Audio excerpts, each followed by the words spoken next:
स्वागत है। तो चलिए स्टार्ट करते हैं। खान सर के द्वारा तैयार किया गया बिहार दरोगा का प्रैक्टिस सेट, और आज हम लोग इस वीडियो में बिहार दरोगा का सेट नंबर 3 का डिस्कशन करने वाले हैं। 2 सेट का वीडियो ऑलरेडी अपलोड कर दिया गया है, अगर आप लोग नहीं देखे तो जाकर देख लीजिए। इस सेट में आपको कुछ 100 प्रश्न देखने को मिलेगा। तो आइए हम लोग सभी प्रश्नों को बारी बारी से डिस्कशन करेंगे। तो आप लोग वीडियो को पूरा देखेगा, पसंद आने पर वीडियो को लाइक और चैनल को सब्सक्राइब करना भूला। इस वीडियो को अपने दोस्तों ग्रुप में शेयर जरूर करें। तो चलिए हम लोग स्टार्ट करते हैं टेस्ट सीरीज नंबर 3 और देखते हैं पहला क्वेश्चन। पहला प्रश्न में कहा गया है कि भारत के नए कैबिनेट सचिव के रूप में किसे नियुक्त किया गया है। यानी वर्तमान में अभी भारत के नए कैबिनेट सचिव के रूप में किसे नियुक्त किया गया है, जो 30 अगस्त 2024 से अपना कार्यभार संभालेंगे। वर्तमान में भारत के नए कैबिनेट सचिव टीवी सोमनाथन को नियुक्त किया गया है, जो अपना कार्यभार 30 अगस्त 2024 से संभाल चुके हैं और इनका जो है कार्यकाल हुआ 2 वर्ष तक ये अपने पद पर बने रहेंगे। तो टीवी सोमनाथन वर्तमान में भारत के नए कैबिनेट सचिव है।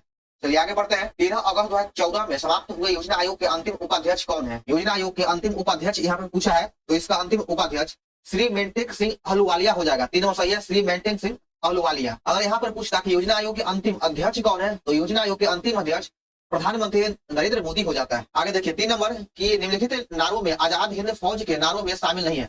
कौन जो नारा है जो आजाद हिंद फौज के नारों में शामिल नहीं है, तो इसमें इनकलाब जिंदाबाद जो नारा है यह आजाद हिंद फौज के नारा में शामिल नहीं है। तो ऑप्शन ए सही हो जाएगा। आजाद हिंद फौज का गठन राष्ट्र बिहारी बोस के द्वारा 1942 ईस्वी में किया गया था। इसके बाद इसका दायित्व सुभाष चंद्र बोस ने संभाल लिया। आगे देखिए 4 नंबर में है कि ब्रिटिश साम्राज्य में विलय के समय पंजाब का महाराजा कौन था। जब पंजाब को ब्रिटिश साम्राज्य में विलय किया गया तो उस समय पंजाब का महाराजा दिलीप सिंह था। ऑप्शन नंबर ए हो जाएगा दिलीप सिंह। और पंजाब का ब्रिटिश साम्राज्य में विलय 1849 ईस्वी में किया गया था और ये जो विलय था यह लॉर्ड डलहौजी के कार्यकाल में किया गया। लॉर्ड डलहौजी के कार्यकाल में किया गया था हड़प नीति के तहत। तो 4 का 1 नंबर सही हो जाएगा। आगे देखिए 5 नंबर, इसमें कहा गया है कि choose the correct sentence. Correct sentence को चुनना है, तो 5 का सही आंसर हो जाएगा option 3, we have to reach on time for the play. 3 number सही है। 6 नंबर देखिएगा, इसमें कहा गया कि भारत का पहला और सबसे पुराना जयमंडल आरक्षित क्षेत्र कौन है, जिसे वर्ष 1986 में घोषित किया गया था। तो उस जयमंडल आरक्षित क्षेत्र का नाम है नीलगिरी जयमंडल। यह भारत का सबसे पहला और सबसे पुराना है। तो 1 नंबर सही हो जाएगा। आगे देखिए 7 नंबर, इसमें कहा गया कि निम्नलिखित में कौन सा ईरान की मुद्रा का नाम है। यानी ईरान की मुद्रा कौन है, तो सही उत्तर हो जाएगा ऑप्शन डी, रियाल ईरान की मुद्रा है। 4 नंबर सही हो जाएगा। अगर बात करें बहुत की, तो बहुत जो है यह थाईलैंड की मुद्रा है। बहुत थाईलैंड की मुद्रा है। दिनार इराक की मुद्रा है और युआन यह चीन की मुद्रा का नाम है। आगे देखिए 8 नंबर में कहा गया है कि मुद्रा के स्थैतिक कार्य क्या है, तो मुद्रा का स्थैतिक कार्य हो जाएगा मूल्य के मापक पर प्रभाव। 4 नंबर सही हो जाएगा, मूल्य का मापक पर प्रभाव। अगला प्रश्न है 9 नंबर, पेरिस ओलंपिक 2024 में किस भारतीय पहलवान को अधिक वजन के कारण 50 केजी फ्री स्टाइल कुश्ती फाइनल से अयोग्य घोषित कर दिया गया था। तो इस पहलवान का नाम हो जाएगा विनेश फोगाट। 3 नंबर सही है, विनेश फोगाट। इनका वजन मात्र 100 ग्राम अधिक होने के कारण इन्हें अयोग्य घोषित कर दिया गया था। विनेश फोगाट के द्वारा कुश्ती में 2014, 2018 और 2022 में स्वर्ण पदक जीता गया है। आगे देखिए 10 नंबर में कहा गया है कि 2 सेक्टर अर्थव्यवस्था प्रारूप में समग्र आपूर्ति होता है। तो 10 का सही हो जाएगा ऑप्शन डी, C+S। आजीवक शब्द में कौन सा समास है। आजीवन, यहाँ पे आजीवन है, तो आजीवन शब्द में कौन सा समास है, तो इसमें अवयवी भाव समास है। 1 नंबर सही हो जाएगा, अवयवी भाव समास। आजीवन का जो समास विग्रह हो जाएगा, इसका समास विग्रह है जब तक जीवन है।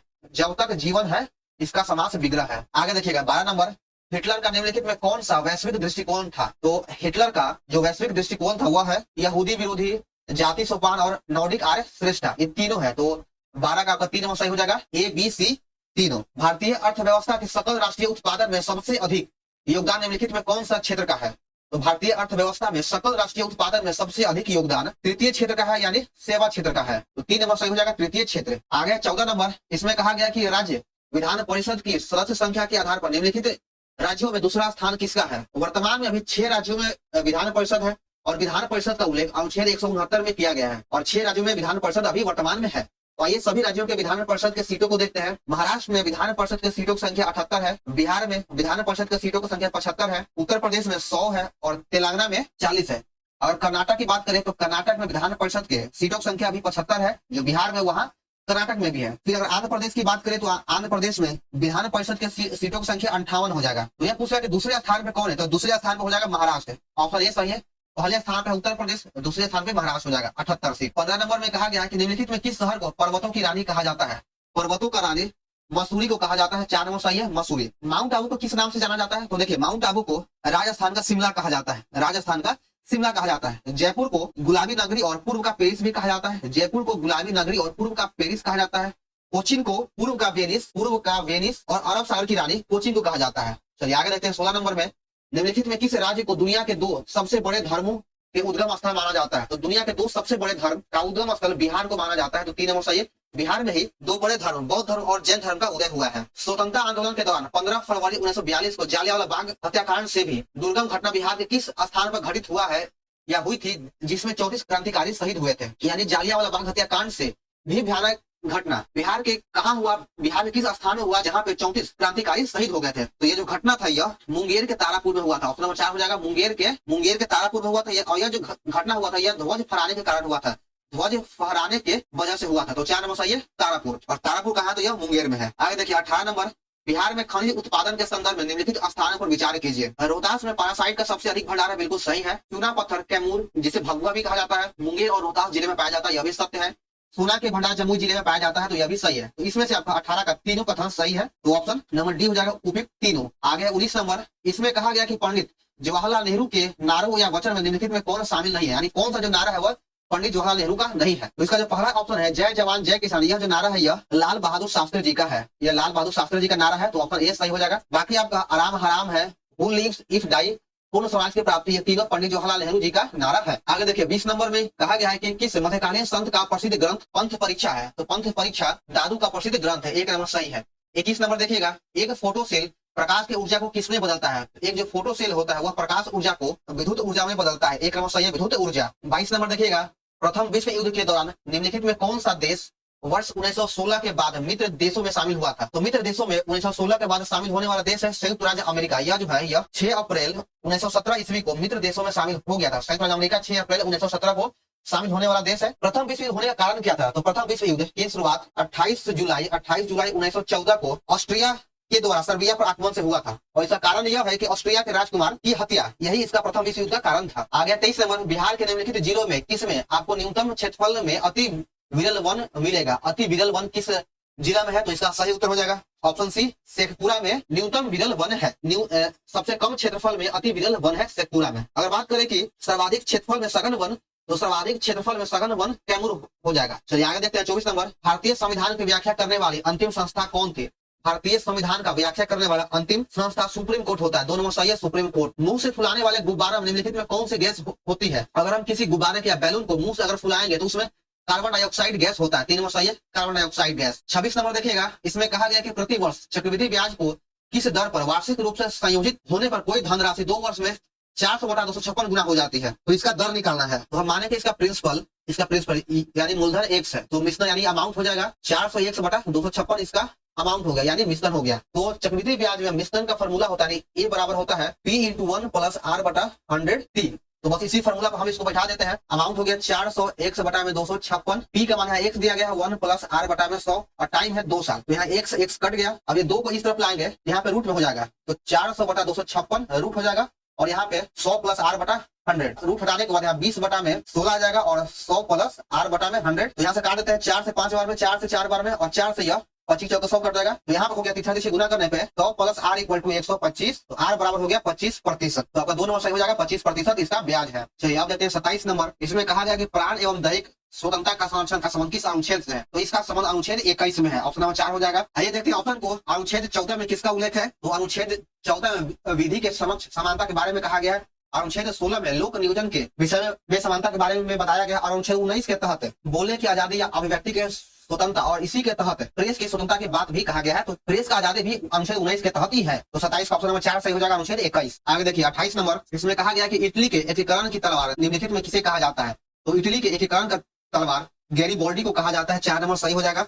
आगे 29 नंबर, विश्व के सबसे ऊंची सुरंग सिंकुला टनल का निर्माण कहाँ किया जा रहा है, सिंकुला टनल का निर्माण लद्दाख में किया जा रहा है, तो ऑप्शन नंबर 4 हो जाएगा लद्दाख। और अगर इसकी लंबाई की बात करें तो इसका लंबाई 4.1 किलोमीटर है, और इसका निर्माण BRO के द्वारा किया जा रहा है। और एक और सुरंग है सेला सुरंग, तो यह किस राज्य में है, तो यह जो है सेला सुरंग अरुणाचल प्रदेश में है। चलिए आगे देखते हैं 30 नंबर, निम्नलिखित में कौन सा इलेक्ट्रॉनिक विन्यास धातु तत्व का लिए होता है, तो इसका सही आंसर हो जाएगा ऑप्शन बी 28182। यह जिंक का इलेक्ट्रॉनिक विन्यास है, इसका जो है परमाणु संख्या 30 हो जाएगा, तो इसका 2 नंबर सही है। आगे देखिए 31 नंबर, लपाज किसकी राजधानी है, तो जो लपाज है यह बोलीविया की राजधानी है, 4 नंबर सही हो जाएगा बोलीविया। अगर बात करें पेरू, तो पेरू की राजधानी हो जाएगा लीमा, पराग्वे का हो जाएगा असुनसियोन, और उरुग्वे का राजधानी हो जाएगा मोंटेवीडियो। आगे है 32 नंबर, इसमें कहा गया है कि मैंग्रोव जंगलों के विषय में निम्नलिखित में कौन सा कथन गलत है, मैंग्रोव जंगल के विषय में कौन सा कथन है जो गलत है, तो 32 का सही आंसर हो जाएगा ऑप्शन डी, भारत के हरियाणा, पंजाब और बिहार राज्य में यह वन पाया जाता है, बिल्कुल गलत है, यह हरियाणा, पंजाब और बिहार राज्य में नहीं पाया जाता है। बाकी तीनों आपका ऑप्शन सही है। ऑप्शन को देख लेते हैं, इस जंगल में उगने वाले सुंदरी वृक्ष में ईंधन काष्ठ तथा कागज उद्योग हेतु फल प्राप्त किया जाता है। ये जंगल मुख्यतः तटवर्ती क्षेत्रों में पाया जाता है और यह जंगल पारिस्थितिकी संतुलन के लिए बहुत अनिवार्य है। चलिए आगे 33 नंबर दिया गया है कि अंतर्राष्ट्रीय मुद्रा कोष IMF के मुख्य कार्यों में कौन शामिल नहीं है। जो IMF का मुख्य कार्य नहीं है वह है ऑप्शन नंबर 4 है और इसका ऑप्शन नंबर 4 ही गलत है। इसमें कहा गया कि यह सदस्य देशों को दीर्घकालीन पूंजी प्रदान करता है, दीर्घकालीन ऋण प्रदान करता है, जो बिल्कुल गलत है। IMF दीर्घकालीन नहीं बल्कि अल्पकालिक ऋण प्रदान करता है, तो 4 नंबर इसका गलत है। और अगर हम बात कर ले कि IMF के मुख्यालय, तो इसका जो मुख्यालय है वह वाशिंगटन DC में है। चलिए आगे देखते हैं 34 नंबर। विस्थापन समय ग्राफ का ढलान किसको देता है। विस्थापन समय ग्राफ का ढलान किसको दर्शाता है, तो यह जो है यह ग्राफ वेग को दर्शाता है। 3 नंबर सही है, वेग। आगे देखिए 35 नंबर। किसके परिणाम स्वरूप 5वीं शताब्दी ईस्वी में गुप्त साम्राज्य का पतन हुआ था। तो गुप्त साम्राज्य का पतन हुनों के आक्रमण से हुआ था, तो 2 नंबर सही हो जाएगा, हुन आक्रमण। और हुनों का आक्रमण स्कंद गुप्त के शासनकाल में हुआ था। स्कंद गुप्त के शासनकाल में होना स्टार्ट हो गया था। निम्नलिखित में कौन सा तत्व सबसे अधिक प्रचुर मात्रा में पाया जाता है, यानी समुद्रों में सबसे अधिक मात्रा में कौन सा तत्व पाया जाता है, तो सबसे अधिक क्लोरीन तत्व पाया जाता है समुद्रों में, तो 2 नंबर सही हो जाएगा, क्लोरीन। आगे 37 नंबर। चुनाव आयोग ने लोकसभा चुनाव में बड़े राज्यों के प्रत्याशियों को अपने प्रचार के लिए खर्च की छूट सीमा कितना निर्धारित किया है, तो इसकी छूट सीमा है 95 लाख रुपया निर्धारित किया गया है। 3 नंबर सही हो जाएगा, 95 लाख। आगे 38 नंबर। टाटा मोटर्स ने 2024 जनवरी में कौन सी इलेक्ट्रिक कार लॉन्च किया है, तो टाटा मोटर्स के द्वारा टाटा पंच इलेक्ट्रिक कार लॉन्च किया गया है। 2 नंबर सही हो जाएगा, टाटा पंच। 39 नंबर देखिएगा, इसमें कहा गया कि वर्ष 2024 में किस टीम ने कोपा अमेरिका चैंपियनशिप जीता है।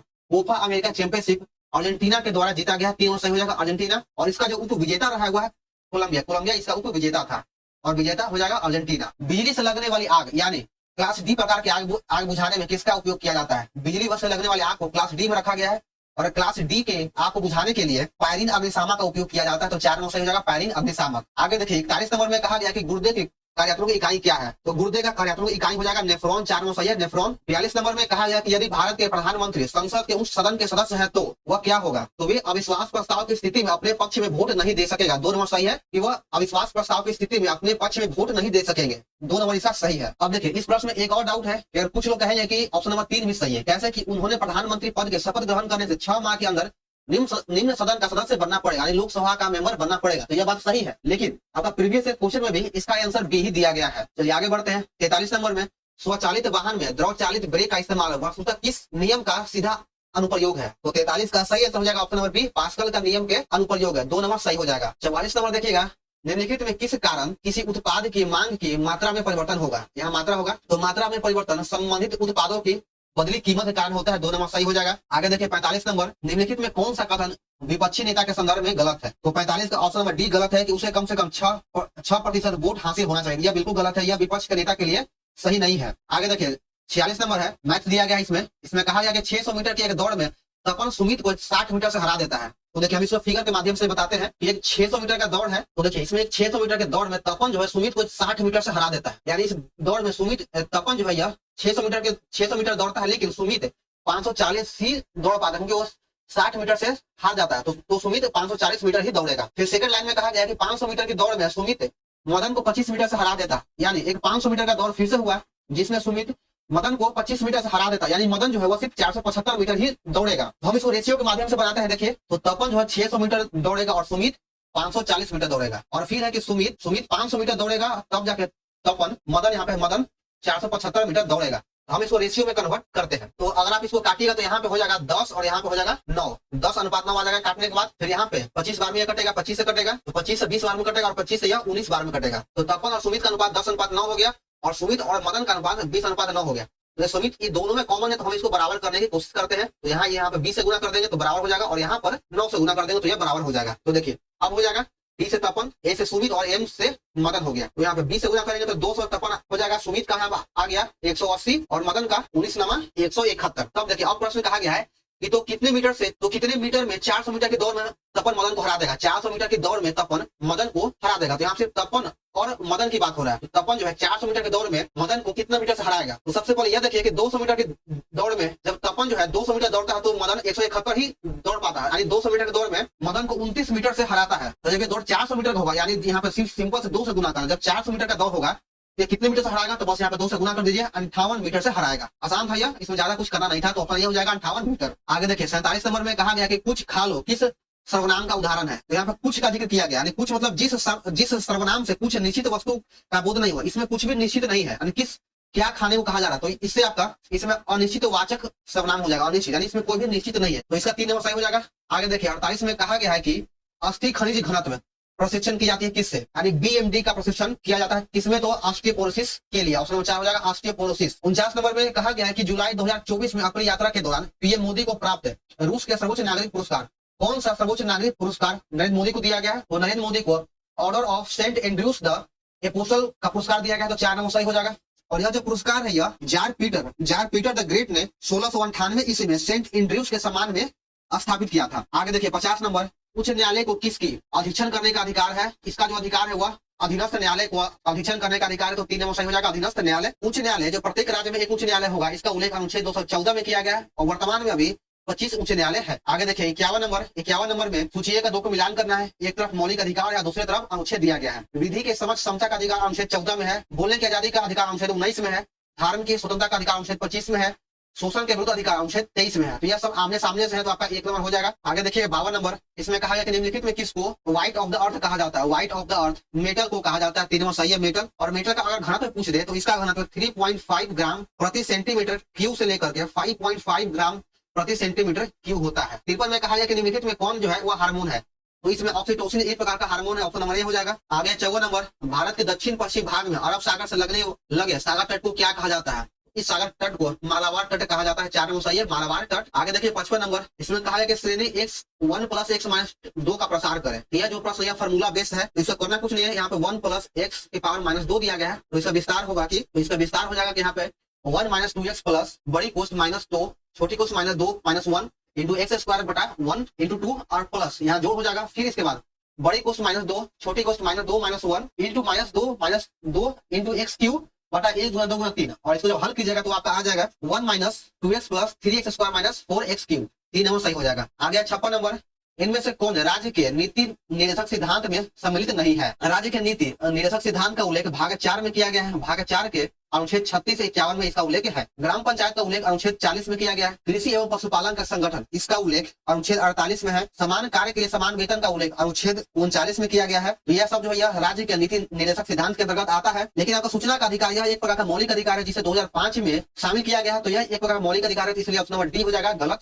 है। आगे 57 नंबर, किस अनुच्छेद के तहत भारत में वित्त आयोग का गठन किया जाता है, तो भारत में वित्त आयोग का गठन अनुच्छेद 280 के तहत किया जाता है, 3 नंबर सही हो जाएगा। गांधी को सबसे पहले महात्मा किसने कहा था, तो गांधी जी को सबसे पहले महात्मा रविंद्रनाथ टैगोर के द्वारा कहा गया था, तो 2 नंबर सही हो जाएगा। लेकिन यहाँ पर एक चीज और है कि कुछ इतिहासकारों का मत है या फिर उनके अनुसार, कुछ इतिहासकारों के अनुसार गांधी जी को सबसे पहले 1915 ईस्वी में वैध जीवन राम के द्वारा महात्मा कहकर संबोधित किया गया था, वैध जीवन राम के द्वारा। कुछ इतिहासकारों का कहना या कुछ इतिहासकारों के अनुसार यह सही है और कुछ के अनुसार रविन्द्रनाथ टैगोर हो जाएगा। अगर बात करें कि महात्मा गांधी को सर्वप्रथम राष्ट्रपिता किसने कहा, तो राष्ट्रपिता सुभाष चंद्र बोस के द्वारा 6 जुलाई 1944 ईस्वी को रंगून रेडियो के माध्यम से राष्ट्रपिता कहा गया था। आगे 59 नंबर, 19 जुलाई 2024 को वैश्विक तकनीकी विफलता का क्या कारण है, तो इसका जो कारण है वह हो जाएगा क्राउड स्ट्राइक के ईडीआर उत्पादन का एक सॉफ्टवेयर, ऑप्शन नंबर 3 सही है। आगे देखिए 60 नंबर, पटना उच्च न्यायालय के मुख्य न्यायाधीश के पद पर आसीन प्रथम महिला न्यायाधीश कौन है, तो सबसे पहले यह जान लीजिए कि पटना उच्च न्यायालय का स्थापना कब किया गया, तो पटना उच्च न्यायालय का स्थापना 1916 ईस्वी में किया गया और इसकी प्रथम महिला मुख्य न्यायाधीश हो जाएगी श्री सुरेखा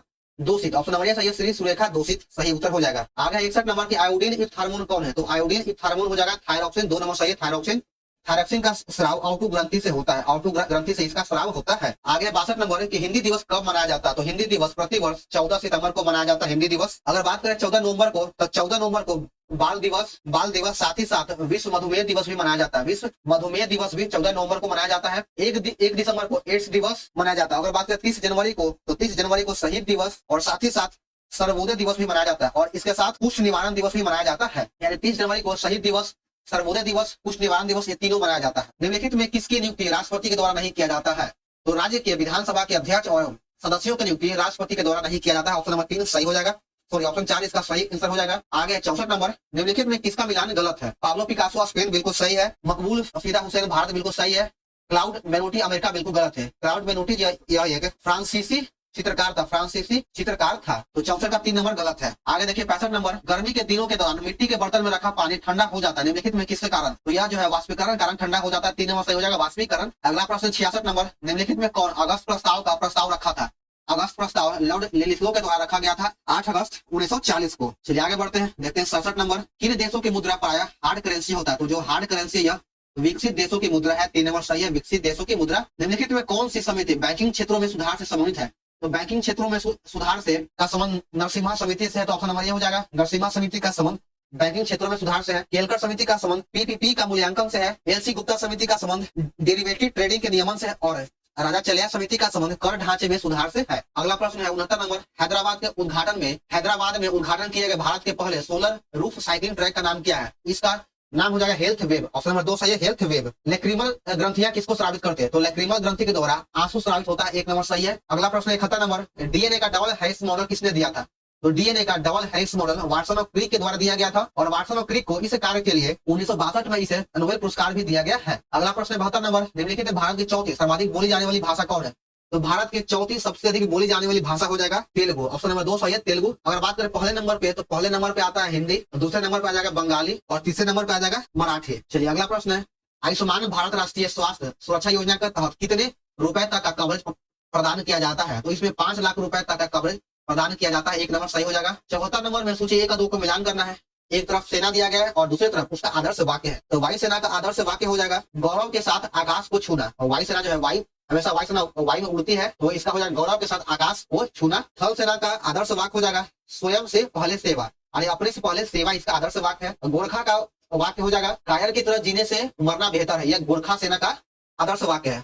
नौसेना का आदर्श वाक्य है सम्मान, साहस व प्रतिबद्धता। चलिए आगे 75 नंबर, चमगादड़ किस प्रकार के ध्वनि तरंगों के परावर्तन का उत्सर्जन और अनुसंधान करके शिकार को खोजता है और अंधेरी रात में उड़ता है? यह जो है पराध्वनि तरंग के चलते होता है यह सभी घटना। तो 4 नंबर सही हो जाएगा। आगे देखिए 76 नंबर में, सबसे अधिक प्रयोग करने वाली दर्द निवारक दवा कौन है? तो सबसे अधिक प्रयोग में लाई जाने वाली दर्द निवारक दवा का नाम है एसिटामिनोफेन और इसे आमतौर पर पैरासिटामोल भी कहा जाता है। तो 1 नंबर सही हो जाएगा। 77 नंबर देखिएगा, इससे मैथ है। ए और बी किसी कार्य को 12 दिन में करता है, बी और सी किसी कार्य को 15 दिन में मिलकर करता है। यदि सी की तुलना में यहाँ पर कुछ छूट गया है, सी की तुलना में ए दोगुना अच्छा काम करता है, तो उस कार्य को पूरा करने बी को कितना दिन लगेगा? यहाँ पर ए कर लीजिएगा। तो देखिए इसको बनाते हैं हम। तो सबसे पहले देख लीजिए कि ए और बी का एक दिन का है, एक दिन का क्षमता हो जाएगा 1/12। ए प्लस बी का एक दिन के किए गए कार्य का भाग या क्षमता 1/15 हो जाएगा। फिर यहाँ पर कहा गया कि सी की तुलना में ए दोगुना अच्छा काम करता है, यानी सी जो है ए की तुलना में दोगुना अच्छा काम करता है, ए सी की तुलना में दोगुना अच्छा काम करता है। तो ए बराबर 2c हो जाएगा। तो यहाँ पर देखिए कि ए बराबर 2c है, तो यहाँ पर एक जगह हम 2c को यहाँ पर रखते हैं और यहाँ पर बी और सी है। तो यहाँ पर बी और सी दिया गया, हम यहाँ गलती दिया, यहाँ पर बी और सी है, तो एक जगह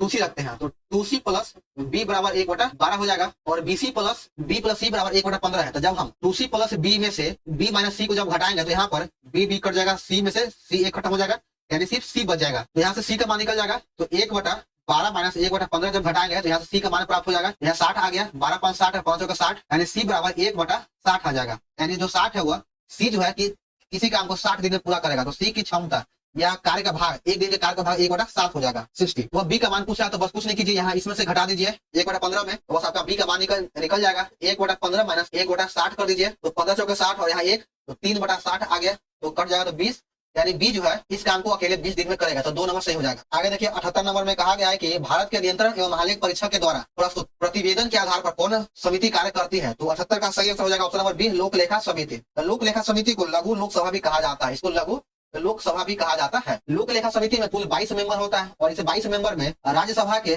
15 मेंबर होगा और लोकसभा के यहाँ पे राज्यसभा के 7 मेंबर होगा और लोकसभा के 15 मेंबर होता है। इसको ठीक कर लीजिएगा, राज्यसभा के 7 और लोकसभा के 15 मेंबर। 79 नंबर में कहा है कि GEM क्या है? GEM एक प्रकार का ऑनलाइन शॉपिंग के लिए एक मंच है। 4 नंबर सही हो जाएगा। 80 नंबर में मैथी है, जब एक वस्तु के मूल्य में 20% की कमी की जाती है तो उसकी बिक्री यहाँ पे 20 नहीं होगा, बिक्री उसका 80 हो जाएगा, 80% का वृद्धि हो जाता है, तो राजस्व पर कुल प्रभाव क्या होगा? अगर आप इसे 20% से अगर बनाइएगा तो ऑप्शन के अकॉर्डिंग नहीं, ऑप्शन में कोई भी आंसर नहीं होगा। 20% पे बनाने पे आपका 4% का वृद्धि होगा, लेकिन यहाँ पे जो ऑप्शन दिया गया है उसके अकॉर्डिंग यहाँ पे 80% वृद्धि किया गया है। तो देखिए इसको बनाने का आसान सा तरीका है कि मूल्य में 20% का कमी किया गया, तो पहले मूल्य 100 रुपया था, 20% कमी किया गया तो 80 हो गया। फिर इसकी बिक्री में 80% का वृद्धि किया गया, पहले बिक्री 100 था, अब इसको 180 कर दिया गया, तो इसके राजस्व में कितना % का प्रभाव होगा? तो इसके राजस्व में पहले 100 था, अब 1% का प्रभाव होगा। ठीक है, यहाँ पे 100 से 100 कट गया, 2 जीरो से यहाँ 2 जीरो कट गया, 18 80 यानी x बराबर 144 आ जाएगा। तो हम लोग वृद्धि या कमी 100 से नापते हैं, अगर यह 100 से जितना वृद्धि होगा वह वृद्धि हो जाएगा, 100 से जितना कम होता है वह कमी होता है।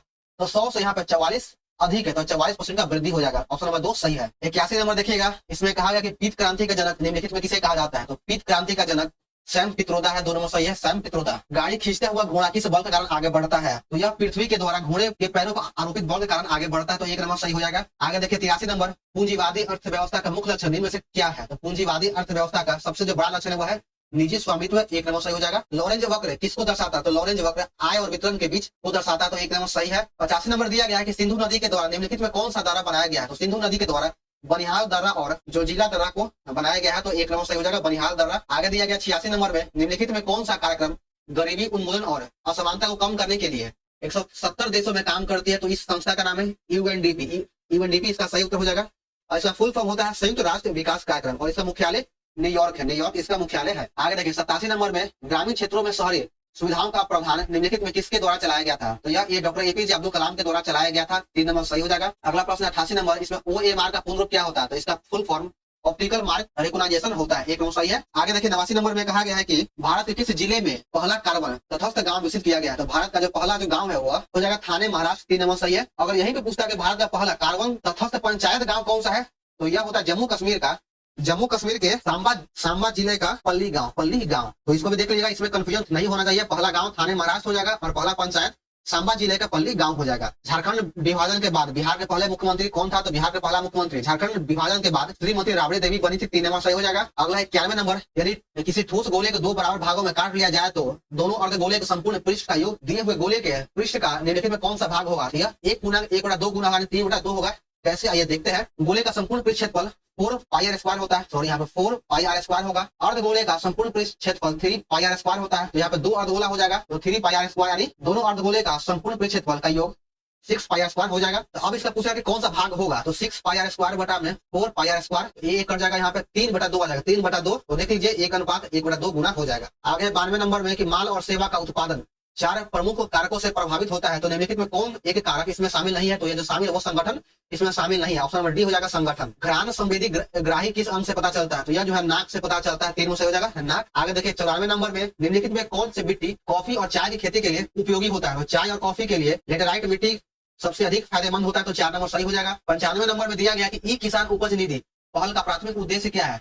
तो इसका प्राथमिक उद्देश्य हो जाएगा किसानों के भंडारण रसद को आसान बनाने के लिए, तो 3 नंबर सही हो जाएगा। 96 नंबर देखिएगा, इसमें कहा गया कि choose the correct passive voice, तो 96 का सही उत्तर हो जाएगा option number D, he was laughed at by all his friend, 4 number से इसका सही उत्तर है। 97 नंबर देखिएगा, इसमें कहा गया कि निम्नलिखित में कौन महासागरीय धारा अटलांटिक महासागर में नहीं पाई जाती है? तो अटलांटिक महासागर में पेरू की जलधारा नहीं पाया जाता, 3 नंबर सही है। पेरू की जलधारा यह प्रशांत महासागर में पाया जाता है। साबुन के बुलबुले के अंदर का दाब कैसा होता है? साबुन के अंदर के बुलबुले का दाब वायुमंडलीय दाब से अधिक होता है, तो 1 नंबर 98 का सही उत्तर हो जाएगा। आगे देखिए 99 नंबर, इसमें कहा गया कि महाभारत का फारसी अनुवाद पुस्तक रचनामा निम्नलिखित में से किसकी रचना है? यानी महाभारत का फारसी में अनुवाद किसने किया था? तो इसका अनुवाद बदायूं के द्वारा किया गया था और यह अकबर के कार्यकाल में किया गया था, तो 4 नंबर सही हो जाएगा। अगला प्रश्न है 100 नंबर और इस सेट का अंतिम प्रश्न, सोडियम यौगिक का नाम बताइए जिसका उपयोग खाद्य प्रसंस्करण में किया जाता है। तो देखिए ये जो प्रश्न है इसका उत्तर ऑप्शन नंबर ये दिया गया जो गलत है। खाद्य प्रसंस्करण में सोडियम बेंजोएट और सोडियम बाइकार्बोनेट का उपयोग किया जाता है, तो ऑप्शन के अकॉर्डिंग आपका ऑप्शन नंबर डी हो जाएगा। खाने वाला सोडा को ही सोडियम बाइकार्बोनेट कहा जाता है, तो ऑप्शन नंबर डी हो जाएगा। तो चलिए दोस्तों, हमारे यहाँ पर सेट नंबर 3 समाप्त होता है। तो आप लोग को वीडियो कैसा लगा कमेंट जरूर करें, पसंद आए तो वीडियो को लाइक और चैनल को सब्सक्राइब करना और इस वीडियो को अपने दोस्तों ग्रुप में शेयर